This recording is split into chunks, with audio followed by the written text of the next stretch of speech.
बिस्मिल्लाहिर्रहमानिर्रहीम अस्सलाम वालेकुम डियर स्टूडेंट्स। आज की ये वीडियो बनाने का मकसद ये है, मुझे पिछले कुछ दिनों से स्टूडेंट्स के जो मैसेजेस मौसूल हो रहे हैं उससे मुझे ये पता चला कि इस बार स्टूडेंट्स बहुत स्ट्रेस ले रहे हैं फाइनल टर्म एग्ज़ाम की, और मोस्टली स्टूडेंट्स की तैयारी बिल्कुल ना होने के बराबर है। और इसकी बहुत सी वजूहत हैं। सबसे बड़ी वजह हेल्थ इश्यूज़, कोविड की वजह से कुछ स्टूडेंट्स को कोविड है, कुछ का बुखार जो है वो उतरने का नाम नहीं ले रहा, और बीसियों दूसरे मसले जो आपको डेली अपनी जिम्मेदारियां निपटानी पड़ती हैं।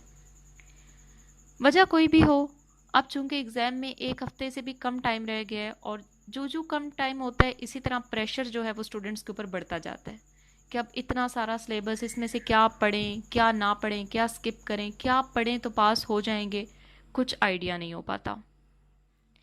यहाँ पे अब वो स्टूडेंट्स जो टाइमली अपना काम तैयार करते रहते हैं, डेली बेसिस पे कुछ ना कुछ पढ़ते रहते हैं, और जिनकी अच्छी तैयारी होती है वो तो इस प्रेशर को हैंडल कर लेते हैं, क्योंकि उनके माइंड में सिर्फ यही चीज़ होती है कि हम लोगों ने सारा सिलेबस कवर किया हुआ है, टेस्ट वगैरह दिए हुए हैं। जैसे मैं अपनी एकेडमी के स्टूडेंट से टेस्ट वगैरह लेती रहती हूँ, तो टेस्ट आपने दिए हुए हों, सिलेबस कवर किया हुआ हो, तो आपको इतनी परेशानी नहीं होती।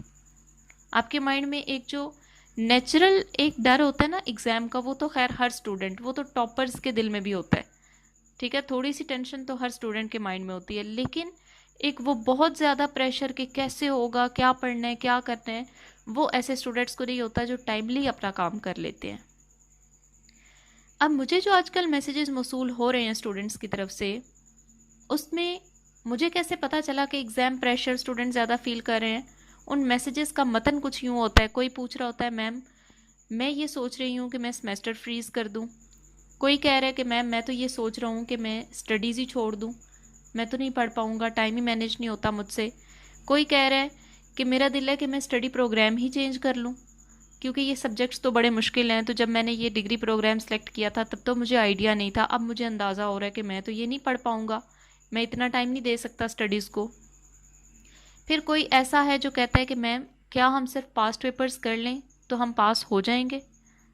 उसको ये लग रहा है कि सिर्फ पास्ट पेपर्स करने से वीयू वाले उसको बड़े अच्छे मार्क्स के साथ, अच्छे जीपीए के साथ पास कर देंगे। तो ये बिल्कुल गलत सोच है। नेक्स्ट कुछ मुझसे ये कह रहे हैं कि मैम आप हमें ये बता दें पेपर पैटर्न क्या है। अब पेपर पैटर्न में उन्होंने क्या देखना होता है, पेपर पैटर्न उनको बता दो तो बैठ के हिसाब किताब लगा के, और अक्सर स्टूडेंट्स तो बाकायदा हिसाब किताब लगा कर मुझे भी बताते हैं इमेजेस सेंड करके, मैम ये देखें क्विज़ में इतने मार्क्स आए थे, असाइनमेंट्स में इतने थे, जीडीबी में इतने थे, मिड टर्म ग्रैंड क्विज़ में इतने थे, अब ये इतने क्वेश्चन मैंने सॉल्व करने हैं, इतने एमसीक्यूज़ मेरे ठीक हो जाएं तो मुझे उम्मीद है कि मेरा जो पेपर है फाइनल टर्म का वो पास हो जाएगा। और मुझे बड़ी हैरत होती है भाई, जितना टाइम आप ये हिसाब किताब पे लगा रहे हो, जितना टाइम आप इस चीज़ पे लगा रहे हो कि पेपर पैटर्न क्या है और मैं कितने सवाल करूं तो पास हो जाऊंगा या पास हो जाऊंगी, इतने टाइम में बैठ के आप तैयारी क्यों नहीं कर लेते पेपर की, ठीक है। और फिर जो सबसे स्टूपिड क्वेश्चन होता है स्टूडेंट्स का कि मैम पढ़े बगैर हम चाहते हैं कि पेपर पास हो जाए, तो ये कैसे होगा। तो देखिए, इसमें आपके पास ना तो कोई अलादीन का चिराग है, ना मेरे पास कोई ऐसा तावीज़ या दम दरूद है कि मैं आपको पानी पे पढ़ के दूं और मैं कहूँ भाई बच्चे ये पी जाओ, इसके बाद आपका एग्ज़ाम बगैर पढ़े आपको सारी किताब आपके दिमाग में स्टोर हो गई है। तो ऐसा भी कुछ नहीं है, ठीक है। फिर जिसके पास और कोई ऑप्शन नहीं बचता तो वो चीटिंग के बारे में सोचने लगता है कि मैं अनफेयर मीन्स को कैसे यूज़ करके एग्ज़ाम पास करूँ। फिर कुछ स्टूडेंट्स मुझसे पूछ रहे होते हैं मैम क्या आप हमें बता सकती हैं हम डेली स्टडीज़ को कितना टाइम दें तो हमारा सिलेबस कवर हो जाएगा और हमारे अच्छे मार्क्स आ जाएंगे। आप लोग मुझे ये बताएं कि मुझे क्या मालूम है कि आपकी डेली लाइफ में आपकी क्या रिस्पॉन्सिबिलिटीज़ हैं, आपने एक दिन में क्या कुछ काम हैं जो करने होते हैं, आपकी जॉब टाइमिंग्स क्या हैं। ये तो एक इंसान को खुद बेहतर तौर पे पता होता है ना कि उसकी क्या जॉब टाइमिंग्स हैं, क्या रिस्पॉन्सिबिलिटीज़ हैं, और उसके अकॉर्डिंग वो अपना एक टाइम टेबल बना सकता है। उसमें वो देख सकता है कि किस टाइम पे वो फ्रेश माइंड के साथ अच्छे तरीके से स्टडी कर सकता है।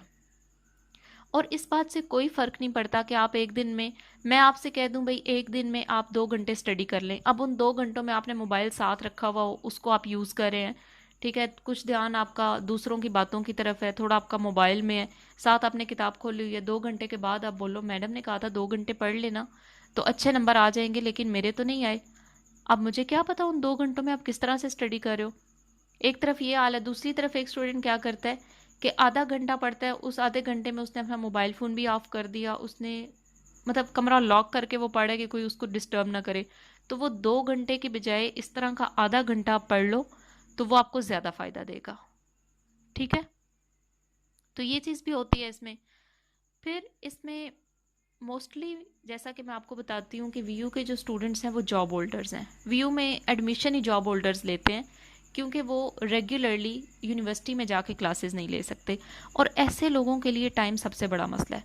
कैसे टाइम दें, कैसे मैनेज करें जॉब के साथ। ओबियसली नॉर्मली हमारे यहाँ जो जॉब टाइमिंग है वो 9 to 5 है। 9 to 5 के बाद इंसान वैसे ही इतना थका हुआ होता है कि क्या उसने स्टडी करनी है। तो ऐसे लोगों को फिर मैं मशवरा देती हूँ कि आप हैंडआउट्स हैं नोट्स की सूरत में, आप अपने साथ जॉब जॉब प्लेस पे लेके जाया करें, वर्क प्लेस पे ले जाया करें। जहाँ कहीं टाइम मिले कोई एक छोटा सा टॉपिक आप तैयार कर लें।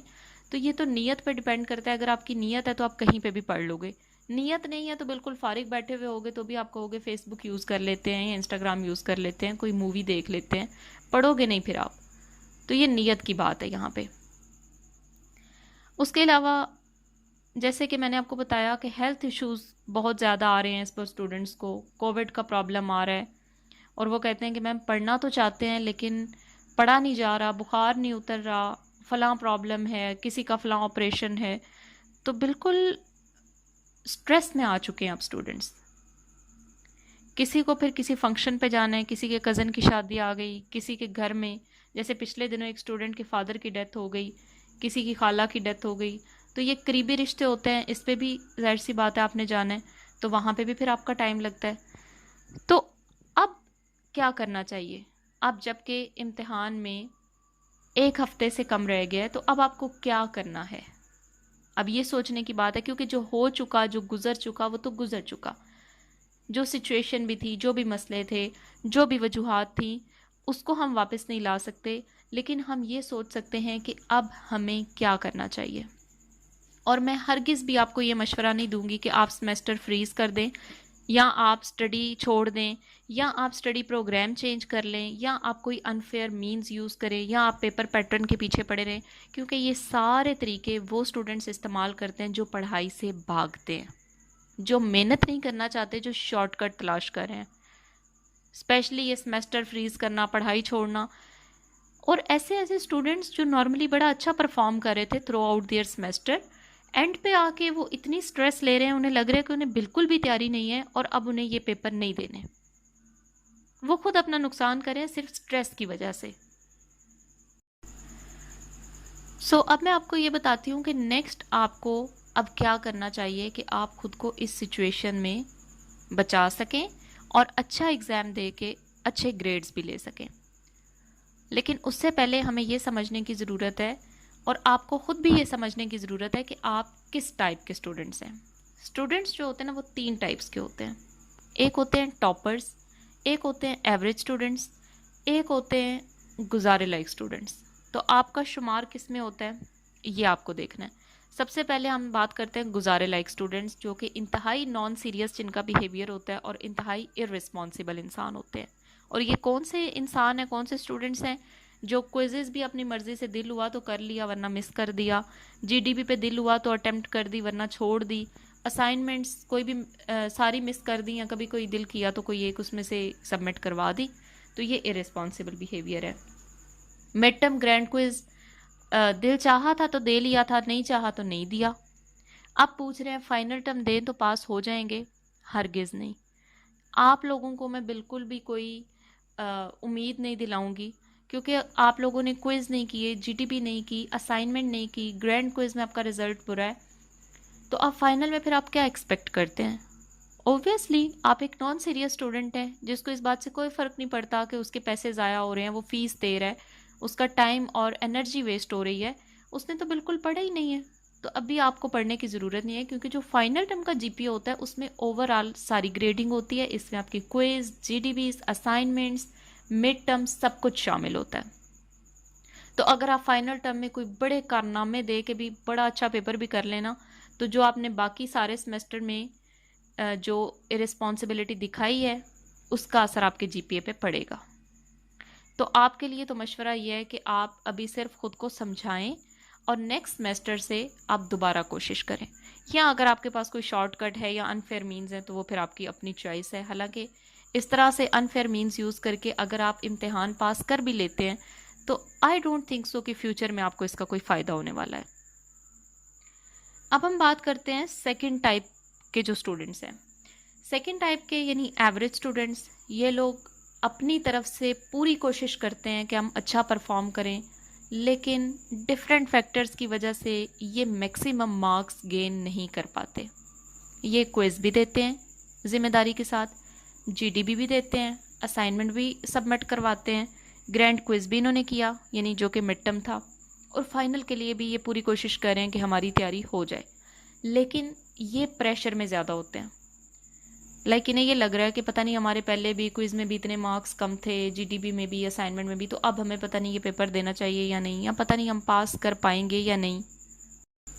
तो जनाब आप लोगों के लिए मशवरा ये है कि आप लाजमी तौर पे फाइनल टर्म एग्ज़ाम दें, क्योंकि जो आपने quiz, GDB, assignments, mid term कुछ भी मिस नहीं किया तो इंशाल्लाह आपका जो फाइनल टर्म का पेपर है अगर आप उसको अच्छे तरीके से अटेम्प्ट करते हैं और अच्छे तरीके से तैयारी करके जाते हैं तो इंशाल्लाह आपको इसमें कामयाबी हासिल होगी।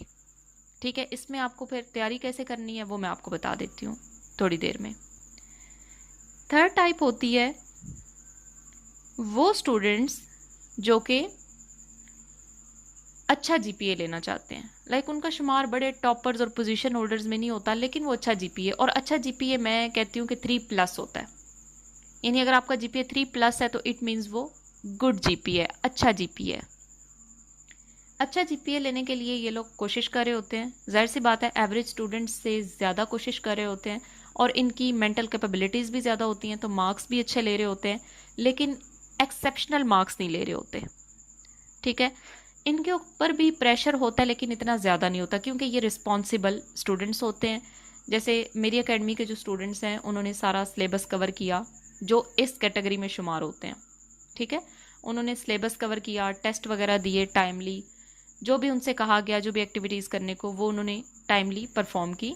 तो अब क्या है कि उनको स्ट्रेस तो है, जो नेचुरल स्ट्रेस होता है एग्ज़ाम का, लेकिन उन्हें कोई ज़्यादा परेशानी नहीं है, और ना ही उन्होंने इसमें से कोई भी ऑप्शन सोचा है कि मुझे सेमेस्टर फ्रीज करना है, या मुझे स्टडी छोड़नी है, या मुझे स्टडी प्रोग्राम चेंज करना है, या मुझे सिर्फ पास्ट पेपर्स के ऊपर रिलाई करना है। उन्होंने ऐसा कुछ भी नहीं सोचा।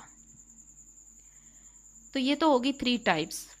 अब हम बात कर लेते हैं एक्सेप्शनल टाइप की, जो कि हैं टॉपर्स, पोजीशन होल्डर्स। और अल्हम्दुलिल्लाह मेरी एकेडमी के स्टूडेंट्स जो हैं वो उनका कुछ उनमें ऐसे भी स्टूडेंट्स हैं जो टॉपर्स में शुमार होते हैं और अपने अपने कैंपसेस में वो टॉप करते हैं। सो ऐसे स्टूडेंट्स को अगर मैं ये कहूँ कि आप सिर्फ कुछ टिप्स और ट्रिक्स यूज़ कर लो, या उनसे मैं ये कहूँ कि आप सिर्फ पास्ट पेपर्स तैयार कर लो या सिर्फ इम्पोर्टेंट टॉपिक्स तैयार कर लो, तो ये उनके साथ बहुत बड़ी ज़्यादती है। क्योंकि जहाँ बाकी स्टूडेंट्स जो अच्छा जीपीए लेने वाले होते हैं, जो 70 to 80% मेहनत कर रहे होते हैं, वहाँ ये लोग 100% मेहनत कर रहे होते हैं, ये लोग अपना 100% दे रहे होते हैं। ये वो स्टूडेंट्स होते हैं जो लेट नाइट स्टडी कर रहे होते हैं। ये वो स्टूडेंट हैं जो कहते हैं कि मैम जो थोड़े लेस इंपॉर्टेंट टॉपिक्स भी हैं आप हमें वो भी बता दें, कहीं से हमारे नंबर ना रह जाएं। तो जाहिर सी बात है फिर ऐसे स्टूडेंट्स में और बाकी स्टूडेंट्स में फ़र्क तो होता है, और ये हाईली रिस्पॉन्सिबल स्टूडेंट्स होते हैं। तो इनको तैयारी कैसे करनी है, एवरेज स्टूडेंट्स को तैयारी कैसे करनी है, अच्छा जीपीए लेने के लिए तैयारी कैसे करनी है, और सिर्फ गुजारे लायक तैयारी कैसे करनी है, इस सब में फ़र्क है। गुजारे लायक जो स्टूडेंट्स पास होना चाहते हैं उनको सिर्फ गुजारे लायक वाले तरीके बताए जाते हैं। जो एवरेज हैं यानी जो अपनी तरफ से तो बेचारे मेहनत करते हैं लेकिन अच्छे मार्क्स गेन नहीं कर पाते, उनको कुछ टिप्स और ट्रिक्स बतानी पड़ती हैं कि भाई ये तुम फॉलो कर लो, शायद कुछ अच्छा असर पड़ जाए। जो अच्छा जीपीए लेने वाले होते हैं उनसे कहा जाता है कि एटलीस्ट जो इम्पोर्टेंट टॉपिक्स हैं उनमें से कोई भी आपने मिस नहीं करना। ठीक है, टॉपर्स जो होते हैं उन्हें टॉप करने के लिए तैयार करना पड़ता है। देखिए अगर हम वर्चुअल यूनिवर्सिटी को देखें तो ऑलमोस्ट हर सिटी में इसका कैंपस है, फिर इसके ओवरसीज स्टूडेंट्स हैं। तो इतने सारे लाखों स्टूडेंट्स में से अगर कोई स्टूडेंट टॉप करता है तो खुद सोचें कि वो कितने लाखों सैकड़ों लोगों में से जो बाकी सब ने नहीं किया वो भी कर रहा है। लाइक वो कुछ एक्स्ट्रा दे रहा है, तो जब वो एक्स्ट्रा दे रहा है तो ऑब्वियसली उसी वक्त उसकी पोजीशन आती है। तो यहाँ पे फिर उन्हें ट्रिक्स भी बतानी होती हैं, उन्हें इंपॉर्टेंट टॉपिक्स भी बताने होते हैं, उन्हें हमने ये भी बताना होता है कि आपने बिल्कुल कोई गुंजाइश ही नहीं छोड़नी कि एग्जामिनर को कोई एक भी मौका आपने नहीं देना कि वो कहीं से भी आपके मार्क्स जो है वो काट सके। तो हर एक का तरीका जो है वो डिफरेंट है।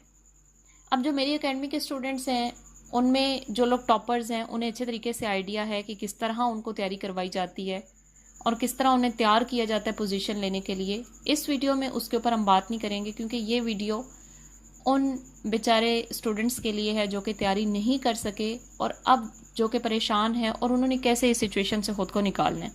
सो उसके ऊपर मेरा फोकस जो है वो ज़्यादा होगा।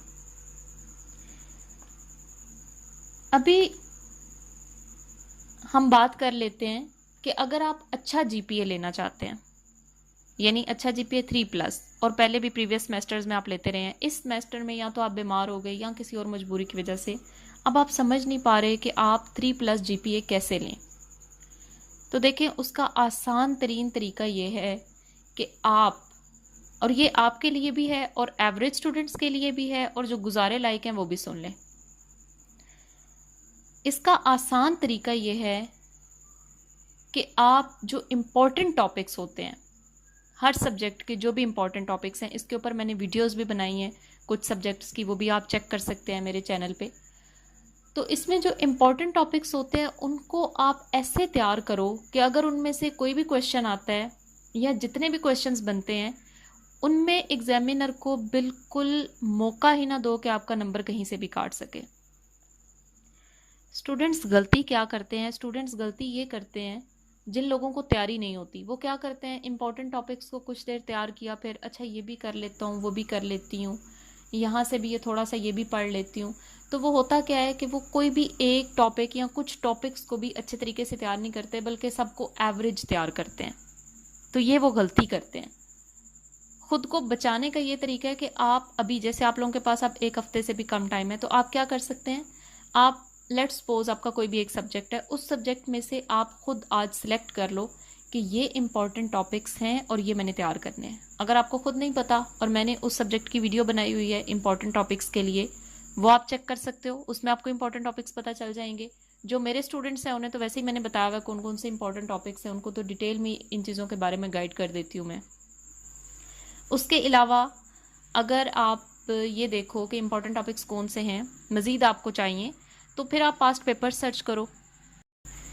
अब पास्ट पेपर्स कहाँ से लेने हैं? पास्ट पेपर्स एक तो मेरा जो फेसबुक ग्रुप है वीयू राइजिंग स्टार्स, उसकी ग्रुप फाइल्स में आपको मिलेंगे। वो भी कुछ स्टूडेंट्स कह रहे थे मैम हमें नहीं पता ग्रुप फाइल्स कहाँ पे होती हैं, तो आप लैपटॉप के ऊपर अगर अपनी फेसबुक ओपन करें तो वहाँ पे इजीली आपको या तो सामने ही ऑप्शन होता है या फिर वो 3 डॉट्स जो होते हैं उसके ऊपर आप क्लिक करें मोर ऑप्शंस, तो उसमें आपको शो हो जाएंगी। तो वहाँ से आप कुछ सब्जेक्ट्स हैं जिनके पास्ट पेपर्स मैंने अपलोड किए थे, अगर वो सब्जेक्ट उन्हीं में से है तो आपको वहाँ से इजीली सॉल्व्ड और अनसॉल्व्ड पास्ट पेपर्स मिल जाएंगे। और अगर आपका कोई ऐसा सब्जेक्ट है जिसके पास्ट पेपर्स मैंने अपलोड नहीं किए हुए, तो वहाँ वो आपने कहाँ से हासिल करने हैं? गूगल जो होता है, गूगल के सर्च बार में आप टाइप करें अपना कोर्स कोड, जैसे अगर आपका MGT 501 है तो आप वहाँ पे लिखो MGT 501 final term past papers. तो क्या होगा, डिफरेंट लिंक्स आएंगे। उन लिंक्स पे ज़रूरी नहीं है कि हर लिंक पे आपको पास्ट पेपर मिल जाए, वो आपको तलाश करना पड़ेगा, लेकिन मिल जाएंगे आपको डेफिनेटली। ठीक है, तो वहाँ से फिर आप इतनी फिर थोड़ी बहुत मेहनत तो करनी पड़ती है ना, गुजारे के साथ पास होना हो तो वो आप लोग लाजमी तौर पे देखो। उसमें कुछ PDF फाइल्स आपको मिल सकती हैं MCQs की, MCQs आप तैयार करो। MCQs में कैसे, अगर आपको आंसर नहीं पता तो कौन सी टेक्निक्स यूज़ करनी है, वो मैंने जो इससे प्रीवियस वीडियो बनाई थी how to pass VU exam, उसमें मैंने बड़ी डिटेल के साथ बताया था। सो ये चीज़ें आप उसमें देख सकते हैं। अच्छा, पास्ट पेपर्स के हवाले से भी एक इम्पॉर्टेंट पॉइंट मैं आप लोगों को बता देती हूँ। पहले ये होता था कि आपका जो मिड टर्म है वो भी कैंपस में होता था, उसमें भी बाकायदा MCQ शॉर्ट और लॉन्ग क्वेश्चंस होते थे, और फिर जब फाइनल टर्म होता था तो फाइनल टर्म में भी कुछ हिस्सा जो है मिड टर्म का रखा जाता था, यानी मिड टर्म वाले सिलेबस में से भी कुछ क्वेश्चंस दिए जाते थे। लेकिन जब से कोविड आया है, कोविड के बाद से virtual university mid term grand quiz की फॉर्म में ले रही है, यानी ग्रैंड क्विज जिसमें सिर्फ MCQs होते हैं, जैसे आपका नॉर्मल क्विज होता है जो आप थ्रू आउट सेमेस्टर देते रहते हैं 10 to 20 मार्क्स का, इसी तरह का वो ग्रैंड क्विज होता है जिसमें 30 मार्क्स या 50 मार्क्स होते हैं, मोस्टली 30 मार्क्स होते हैं। तो जब से ग्रैंड क्विज हो रहा है तब से मिड टर्म का सिलेबस फाइनल टर्म में इंक्लूड नहीं किया जाता, यानी शामिल नहीं किया जाता। अब जब स्टूडेंट्स पास्ट पेपर्स फाइल्स कहीं से लेते हैं या उनको डाउनलोड करते हैं पास्ट पेपर्स को, तो उसमें कुछ क्वेश्चन जो है वो मिड टर्म वाले होते हैं, इसी तरह कुछ एमसीक्यूज मिड टर्म वाले होते हैं। तो वहाँ पर स्टूडेंट्स फिर परेशान हो जाते हैं कि ये सवाल तो हमने फाइनल टर्म सिलेबस में पढ़ा ही नहीं है। तो इस चीज़ का हमने खास ख्याल रखना है कि जो मिड टर्म वाला कोई क्वेश्चन है या एमसीक्यूज हैं या कोई भी सवाल है वो आपको करने की ज़रूरत नहीं है। आपने सिर्फ वो क्वेश्चंस करने हैं जो आपके फाइनल टर्म वाले सिलेबस में से हैं। इसके अलावा एक और बात आपको बता दूं कि अपने सारे सब्जेक्ट्स के नोटिफिकेशंस चेक करें, अनाउंसमेंट सेक्शन आप चेक करें, वहाँ पे सिलेबस गिवन होता है और अक्सर आपके सिलेबस में से कुछ लेसन स्किप कर दिए जाते हैं और मोस्टली स्टूडेंट्स को ये भी पता नहीं होता, वो बस सारा फाइनल टर्म का सिलेबस तैयार करते रहते हैं। हालांकि उसमें से काफ़ी इस तरह के लेसन होते हैं जो उनके इंस्ट्रक्टर ने स्किप कर दिए हुए होते हैं, यानी उनमें से पेपर नहीं बनेगा। तो ये भी आप लाजमी तौर पर आज चेक कर लें। उसके बाद आपको पेपर में पास जो चीज़ करवाती है वो होती है आपकी पेपर अटेम्प्टिंग टेक्निक्स। आप पेपर अटेम्प्ट किस तरीके से कर रहे हैं। यकीन जाने अगर आपको बिल्कुल भी पेपर नहीं आता ना, उस वक्त भी अगर आप स्ट्रेस ना लें, अपने माइंड को आप फ्रेश रखें, तो आप ख़ुद से सेल्फ राइटिंग करके और जो टेक्निक्स मैंने आपको अपनी दूसरी video how to pass VU exam में बताई थी उनको अगर आप फॉलो करो, ठीक है, तो एग्जामिनर जो है, जो आपका पेपर चेक करे, उसको भी समझ नहीं आनी, उसको भी पता नहीं चलना कि आपको पेपर नहीं आता था। जैसे कहते हैं ना कि अगर आपने गलती भी करनी है तो पूरे कॉन्फिडेंस के साथ आप गलती करें। तो वही हिसाब होता है कि अगर आप प्रेजेंटेशन इतनी अच्छी दे दो, आप पेपर अटेम्प्ट इतने अच्छे तरीके से कर दो और उसमें सिर्फ आप सेल्फ राइटिंग कर दो, कुछ क्रिएटिव राइटिंग कर दो, तो भी आपको अच्छे मार्क्स मिल जाते हैं। तो वो वीडियो अगर आप में से किसी स्टूडेंट ने नहीं देखी तो वो भी लाजमी आप देख लें एग्ज़ाम से पहले। नेक्स्ट, कुछ स्टूडेंट्स मुझसे ये पूछते हैं और बार बार पूछते हैं कि मैम पहले पेपर पैटर्न ये था, अब पेपर पैटर्न ऐसा हो गया, अब इतने एमसीक्यूज़ होंगे, इतने शॉर्ट और लॉन्ग क्वेश्चंस होंगे, तो अब क्या इसका कोई असर होगा हमारे मार्क्स के ऊपर। देखें, मैं हमेशा एक ही बात कहती हूँ आप लोगों से कि पेपर कितने भी मार्क्स का हो, पेपर पैटर्न जो भी हो, इस बात से क्या फ़र्क पड़ता है। It doesn't matter at all. अगर आपकी तैयारी अच्छी है, अगर आपने पेपर की प्रॉपर थारो प्रिपरेशन की हुई है, तो आपको कोई फ़र्क नहीं पड़ेगा कि एमसीक्यू 16 हो या 30 हो या 50 हो, लॉन्ग क्वेश्चंस 2 हो या 5 हो, शॉर्ट क्वेश्चन 3 हो या 6 हो। इस बात से कोई फ़र्क नहीं पड़ता। फ़र्क इस बात से पड़ता है कि आपने पेपर की तैयारी की हुई हो और जब आप पेपर देने जाएँ तो आपको पेपर आता हो, इस बात से फ़र्क पड़ता है। तो पेपर पैटर्न के ऊपर जितना आप टाइम और एनर्जी लगा रहे हैं, जितना उसके ऊपर सोच रहे हैं, उससे बेहतर है आप 2-4 टॉपिक्स याद कर लें। नेक्स्ट, मैं आप लोगों से ये भी कहूँगी कि जैसे इस वीडियो में मैं आपको ये बता रही हूँ कि गुजारे लाइक आपने कैसे पास होना है या कुछ टिप्स और ट्रिक्स हैं, तो बहुत से स्टूडेंट्स क्या करते हैं, वो सिर्फ इन्हीं चीज़ों को फॉलो करने लग जाते हैं। तो काइंडली ऐसा मत किया करें। मैं बार बार आपको बता रही हूँ कि अगर आप लोगों का जीपीए बुरा होता है, like 1 point something 2 point something, और ऐसा होता है वीयू के स्टूडेंट्स के साथ, सप्लियाँ आती हैं, फेल होते रहते हैं, बुरे बुरे जीपीए लेते हैं, ऐसे जीपीए के साथ जब आप डिग्री ले लोगे, आपको कहीं पे भी जॉब नहीं मिलेगी और आपकी डिग्री को कहीं पे भी इज्जत की निगाह से नहीं देखा जाएगा। हमेशा वैल्यू उस डिग्री की होती है जिसका रिजल्ट अच्छा होता है, क्योंकि एक्चुअली रिजल्ट ही आपकी डिग्री होती है, वही आपकी कैपेबिलिटीज़ को शो कर रहा होता है। वेल, एजुकेशन सिस्टम में जो प्रॉब्लम्स हैं वो तो सो हैं, लेकिन हमारे यहाँ मार्क्स को देखकर, ग्रेड्स को और जीपीए को देखकर ही असेस किया जाता है कि ये बंदा जॉब पे रखने के काबिल है या नहीं है, या क्या ये बंदा काबिल है किसी काम के या नहीं है। तो इसके लिए आपको अच्छा जीपीए लेने की बहुत ज़्यादा ज़रूरत है। ये वीडियो सिर्फ उन लोगों के लिए जो किसी मजबूरी के तहत, जैसे किसी की घर में डेथ हो गई, कोई बीमार हो गया, यानी कोई ना कोई मजबूरी थी जिसकी वजह से वो तैयारी नहीं कर सके। इस वीडियो को हरगिज़ भी आप ये मत समझिएगा कि मैं आप लोगों को ये शॉर्टकट्स बता रही हूँ कि आप ये कर लें वो कर लें, और शॉर्टकट्स बता के ये 2+ जीपीए ले लें, 2 पॉइंट समथिंग 1 पॉइंट समथिंग, उसका कोई फ़ायदा नहीं है।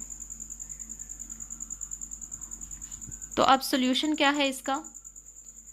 सोल्यूशन ये हरगिज़ नहीं है कि आप इस सारी सिचुएशन से भागें, सेमेस्टर फ्रीज करें, पढ़ाई छोड़ें, ये सोल्यूशन नहीं है।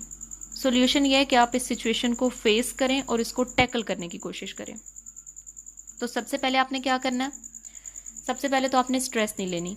यकीन जाने, अगर आपको पूरा आपने सिलेबस कवर किया, आपको बड़ी अच्छी तैयारी है, लेकिन आप स्ट्रेसफुल माइंड के साथ पेपर देने जाते हैं तो जो चीज़ आपको आती है वो भी भूल जाएगी। और ऐसा बहुत बार होता है, स्पेशली टॉपर्स के साथ ऐसा होता है। दूसरी तरफ वो स्टूडेंट है जिसने तैयारी तो अच्छी नहीं की, लेकिन वो बड़ा फ्रेश माइंड के साथ पेपर देने गया, तो वो बड़े अच्छे तरीके से, उसका माइंड फ्रेश होता है, वो सब्जेक्ट्स ओवरलैपिंग के बारे में भी सोच लेता है। सब्जेक्ट्स ओवरलैपिंग क्या है ये भी मैंने अपनी पहली वीडियो में एक्सप्लेन कर दिया था। और वो वहाँ पे बड़े अच्छे तरीके से क्रिएटिव या सेल्फ राइटिंग करके पेपर दे सकता है। तो मैं आपको बार बार यही चीज़ कहूँगी, आपको पेपर आता है, आपको पेपर नहीं आता, आपको पेपर बहुत अच्छा आता है, जो भी सिचुएशन है, आप लोग प्लीज़ स्ट्रेस फ्री रहिएगा। अपने माइंड को बिल्कुल भी किसी परेशानी में मुब्तला करने की ज़रूरत नहीं है। सबसे पहली बात तो ये। दूसरा ये कि सिर्फ पास्ट पेपर्स के ऊपर आपने रिलाई नहीं करना। जैसे बार बार स्टूडेंट्स मुझसे पूछते हैं कि क्या पास्ट पेपर्स कर लेना काफ़ी होंगे, तो इसका आंसर है क्लियरली नो, नहीं। सिर्फ पास्ट पेपर्स के ऊपर रिलाई नहीं किया जा सकता।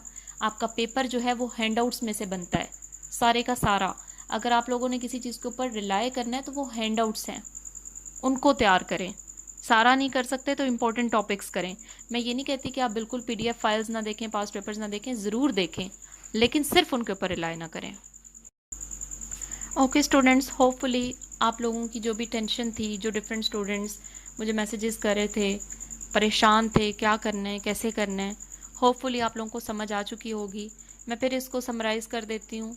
आपने क्या करना है, आप कुछ इंपॉर्टेंट टॉपिक सेलेक्ट कर लें और उनको in the very best way आप उनको तैयार कर लें, ठीक है। और पेपर में उनमें से जो भी क्वेश्चंस आता है आपने उसको इतने अच्छे तरीके से अटेम्प्ट करना है। पेपर अटेम्प्टिंग टेक्निक्स मैंने बता दी हुई हैं अपनी दूसरी वीडियो में। इतने अच्छे तरीके से आप उसको अटेम्प्ट करें कि बिल्कुल आपके एग्जामिनर को कोई मौका ना मिले कि वो उसमें से नंबर काटे, पहली बात। दूसरी बात, गूगल के ऊपर से और मेरे फेसबुक ग्रुप में अनाउंसमेंट सेक्शन में भी, हाँ बल्कि ये भी मैं आपको बता देती हूँ कि सिर्फ ग्रुप फाइल्स में पास्ट पेपर्स नहीं है, बल्कि मेरे जो भी स्टूडेंट्स पेपर दे के आते हैं तो वो मेरे साथ पेपर शेयर करते हैं और वो मैं ग्रुप में शेयर करती थी। तो ग्रुप की जो पोस्ट और इमेजेस हैं उसमें भी आपको पास्ट पेपर्स मिलेंगे, और वो बिल्कुल ये अभी प्रीवियस सेमेस्टर्स के जो रीसेंट प्रीवियस सेमेस्टर्स थे उनके पास्ट पेपर्स हैं, तो वो आपके लिए ज़्यादा हेल्पफुल होंगे। वो भी आप चेक कर सकते हैं। पास्ट पेपर्स करें, इंपॉर्टेंट टॉपिक्स करें, और तीसरी और सबसे अहम बात, फ्रेश माइंड के साथ, स्ट्रेस फ्री माइंड के साथ पेपर देने जाएं। Okay students, best of luck for your exam. Take care. अल्लाह हाफिज़।